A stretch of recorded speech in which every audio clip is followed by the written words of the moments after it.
Shalom, Assalamualaikum warahmatullahi wabarakatuh. Om Swastiastu, Namo Buddhaya, dan salam kebajikan. Perkenalkan, nama saya Delpin Lai dengan NIM C0122058 dari kelas Manajemen B. Nah, video kali ini merupakan tugas ujian tengah semester dari mata kuliah Penganggaran dengan dosen pengampu Ibu Wulan Ayu Andiani SEMM. Nah, kita masuk dalam slide pertama. Nah, di sini ada konsep dasar anggaran dalam perusahaan. Nah, terlebih dahulu kita harus tahu apa sih itu anggaran. Nah, anggaran itu adalah suatu rencana kuantitatif atau dalam satuan jumlah periodik yang kemudian itu disusun berdasarkan program yang telah disahkan oleh perusahaan tersebut. Jadi, anggaran atau budget itu merupakan rencana yang ditulis oleh perusahaan mengenai kegiatan dalam suatu perusahaan atau organisasi yang kemudian hal itu dinyatakan atau dalam bentuk kuantitatif untuk jangka waktu tertentu. Sedangkan penganggaran adalah proses perencanaan keuangan yang dalam hal ini melibatkan bagaimana sih caranya untuk menentukan sumber daya yang ada dalam perusahaan itu bisa dialokasikan untuk mencapai tujuan tertentu. Kemudian ada jenis-jenis anggaran dalam perusahaan. Yang pertama itu anggaran operasional. Nah, dalam anggaran operasional itu mengalokasikan dana untuk kegiatan sehari-hari atau kegiatan operasional dalam perusahaan seperti gaji karyawan atau sewa gedung dan juga biaya operasional lainnya.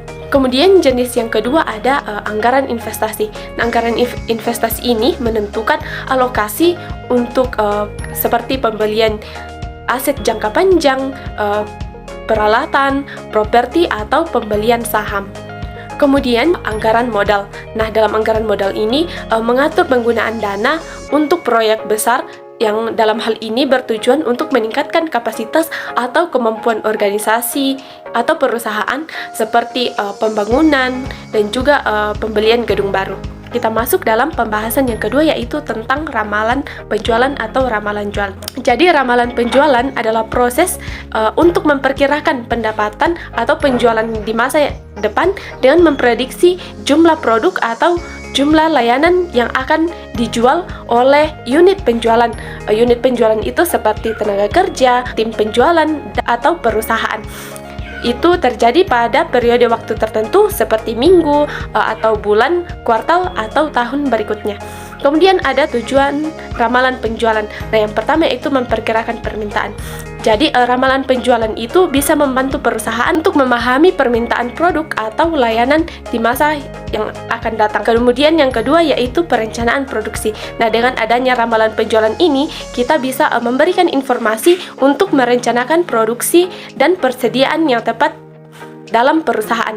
Yang ketiga yaitu mengelola sumber daya. Nah, dengan adanya ramalan penjualan itu dapat membantu dalam mengalokasikan sumber daya dengan lebih efektif dan juga efisien. Kemudian yang keempat atau yang terakhir yaitu pengambilan keputusan. Nah, dengan kita mempelajari ramalan penjualan itu, kita bisa memberikan dasar untuk mengambil keputusan strategis seperti penetapan harga, promosi, dan juga pengembangan produk kita. Nah, kemudian muncul pertanyaan, bagaimana sih caranya kita untuk bisa menghitung ramalan penjualan itu? Nah, di slide ini terdapat contoh soal tentang cara menghitung ramalan penjualan. Nah, di sebelah kiri itu ada tabel tentang data penjualan pada tahun 2022 hingga tahun 2025 di PT Minuman Segar Bugar. Di tabel itu sudah ada data penjualan dari tahun 2022, 2023, 2024 hingga tahun 2025. Nah, pertanyaannya itu hitunglah ramalan penjualan pada misalnya tahun 2026 jika menggunakan metode kuadrat terkecil yaitu sigma X sama dengan 0. Nah, di sebelah kanannya ada penyelesaian. Di atas yang warna biru itu ada persamaan Y sama dengan A ditambah BX. Nah, untuk mencari A itu rumusnya yaitu sigma XY dibagi dengan N atau sigma XY per N. Nah, di tabel kan sudah tersedia data-datanya. Jadi kita bisa lihat kalau sigma Y itu sama dengan 262. Jadi N-nya itu kan N itu berapa tahun. Jadi N-nya itu ada 4. itu langsung dibagi 262 dibagi 4 itu hasilnya sama dengan 65,5. Kemudian untuk mencari B itu sigma XY dibagi dengan sigma X pangkat 2. Nah, di tabel kan juga sudah jelas itu yang di bawah warna biru itu adalah jumlah atau sigma XY dan juga ada jumlah atau sigma X kuadrat. Jadi dikasih masuk angkanya yaitu 20 dibagi dengan 50. Itu hasilnya sama dengan 2,5. Di atas kan sudah ada rumusnya atau persamaannya yaitu A Y sama dengan A ditambah BX. Nah, sehingga kalau sudah dikasih masuk A-nya 65,5 ditambah dengan B-nya itu 2,5 dikali dengan yang kita cari ini tahun yang kelima atau 2026, maka X-nya itu adalah 5. Jadi setelah dijumlah 2,5 kali 5 baru ditambah dengan 65,5 itu hasilnya adalah 78. Nah, artinya kalau kita menggunakan metode atau persamaan tren garis lurus memprediksi kalau di tahun 2026 itu penjualan dari PT Minuman Segar Bugar itu sebanyak 78 botol. Kita masuk dalam materi selanjutnya atau pada slide selanjutnya yaitu ada anggaran penjualan. Nah, kemudian apa sih itu anggaran penjualan? Anggaran penjualan itu merupakan rencana yang ditulis yang berisi target penjualan yang akan kita capai. Anggaran ini biasanya itu menjadi dasar untuk menyusun anggaran lainnya seperti anggaran produksi, juga bisa menjadi dasar untuk menyusun anggaran pembelian dan anggaran biaya. Nah, kemudian faktor apa sih yang mempengaruhi anggaran penjualan? Nah, ada beberapa faktor. Yang pertama yaitu faktor pemasaran. Nah, dalam faktor pemasaran ini dibagi menjadi dua. Yang pertama itu strategi pemasaran.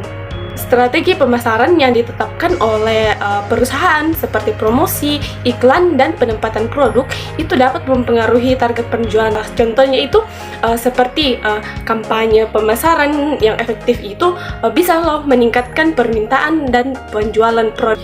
Kemudian poin yang kedua dalam strategi pemasaran itu ada analisis pasar. Nah, analisis pasar itu memahami target pasar, preferensi konsumen, dan juga pesaing yang penting untuk kita lakukan sehingga target penjualan itu bisa lebih realistis. Kemudian faktor yang kedua ada faktor keuangan atau modal kerja.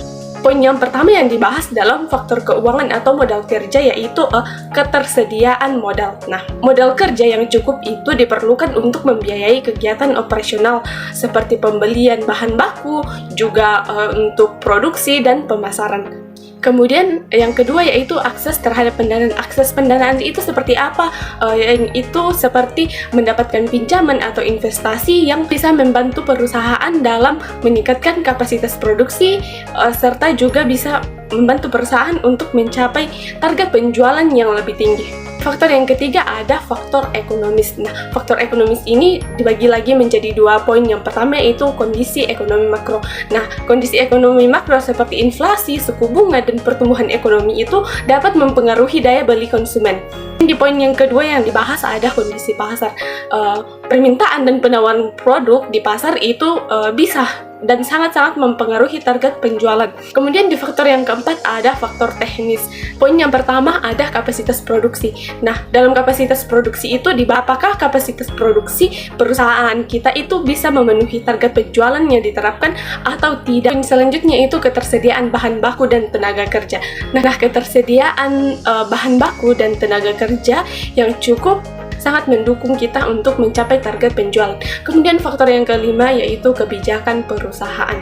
Nah, poin yang pertama yaitu kebijakan harga. Kebijakan harga yang ditetapkan oleh perusahaan itu bisa mempengaruhi daya beli konsumen dan juga bisa mempengaruhi target penjualan. Kemudian poin yang kedua ada kebijakan produk.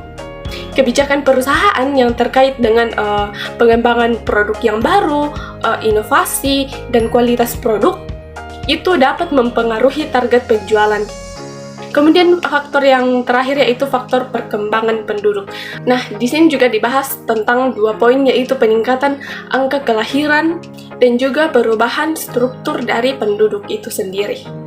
Kemudian, bagaimana sih caranya menyusun anggaran penjualan? Poin yang pertama, kita itu dapat membuat ramalan penjualan lebih dahulu. Ramalan penjualan itu adalah perkiraan penjualan yang diharapkan dalam periode tertentu. Kemudian yang kedua yaitu menganalisis faktor yang dapat mempengaruhi penjualan. Faktor yang bisa mempengaruhi penjualan itu seperti tren pasar, tradisi ekonomi, persaingan juga bisa juga promosi.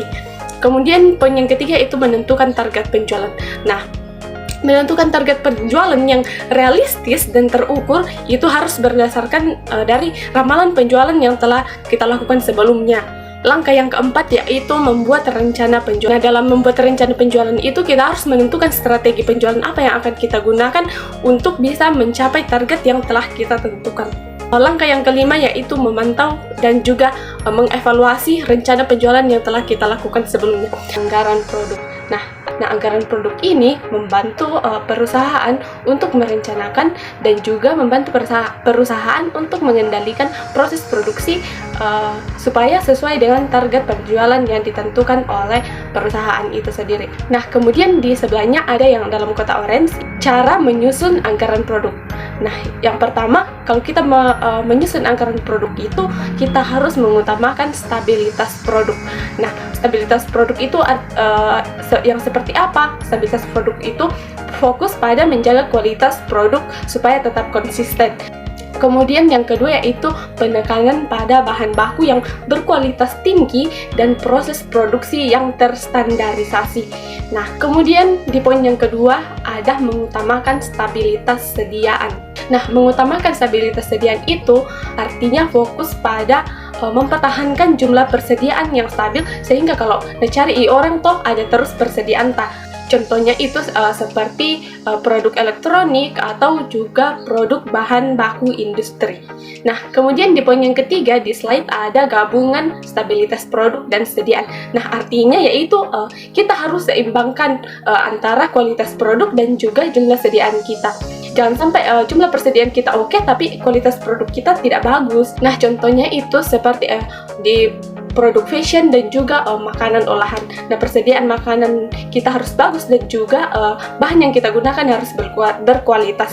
Kemudian poin yang keempat itu disesuaikan dengan kebutuhan manajer. Nah, dalam hal ini fleksibel dan dapat diubah sesuai dengan kebutuhan. Nah, di slide berikutnya itu ada anggaran bahan baku. Nah, di slide itu dijelaskan tentang pengertian bahan baku.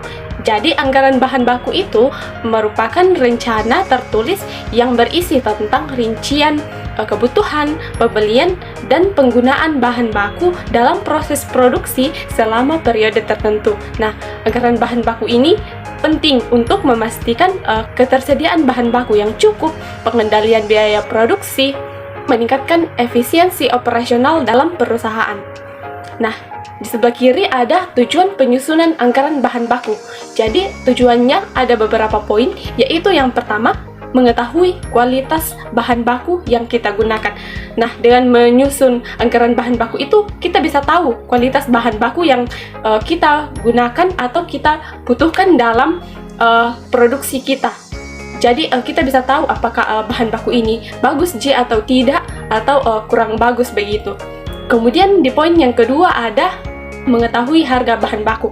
Nah, kalau kita sudah menyusun anggaran bahan baku, jadi kita bisa tahu berapa harga bahan baku yang kita gunakan. Kemudian poin yang ketiga itu mengetahui kas yang disediakan untuk membeli bahan baku. Nah, kalau kita sudah menyusun anggaran bahan baku, jadi kita bisa tahu berapa kas yang kita bisa gunakan untuk membeli bahan baku yang kita gunakan untuk proses produksinya kita. Poin yang keempat ada perencanaan produksi yang efisien.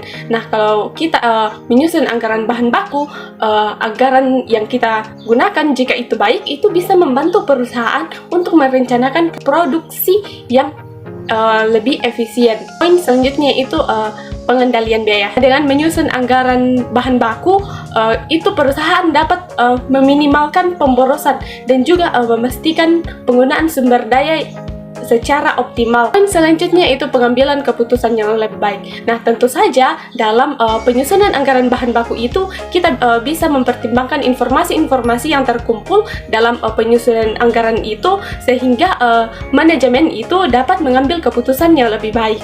Nah, di sisi kanan ada konsep dari anggaran bahan baku. Nah, kalau kita menyusun anggaran bahan baku itu, kita harus berdasarkan pada konsep perencanaan dan pengendalian. Nah, tujuannya apa sih? Yang pertama yaitu merencanakan kebutuhan bahan baku.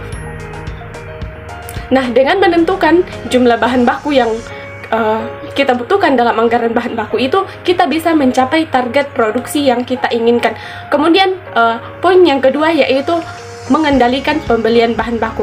Nah, kan dalam anggaran bahan baku itu kita sudah catat memang apa-apa saja yang dibutuhkan, sehingga kalau kita sudah membeli bahan baku yang akan kita gunakan, itu tidak kita beli secara asal-asalan atau kayak banyak sekali mie dibeli, ada mie yang kurang sekali. Kemudian yang poin yang ketiga yaitu mengatur persediaan bahan baku.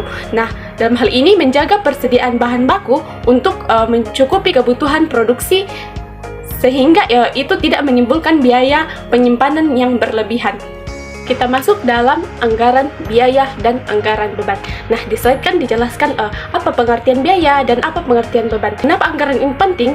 Yaitu untuk mengontrol pengeluaran perusahaan, mencapai target profitabilitas, dan juga bisa membantu membuat keputusan bisnis yang lebih tepat. Langkah-langkah penyusunan anggaran biaya dan beban. Nah, di step pertama itu ada identifikasi kebutuhan. Nah, dalam identifikasi kebutuhan itu kita tentukan semua pengeluaran yang diperlukan untuk menjalankan bisnis. Kemudian di step kedua ada tetapkan target.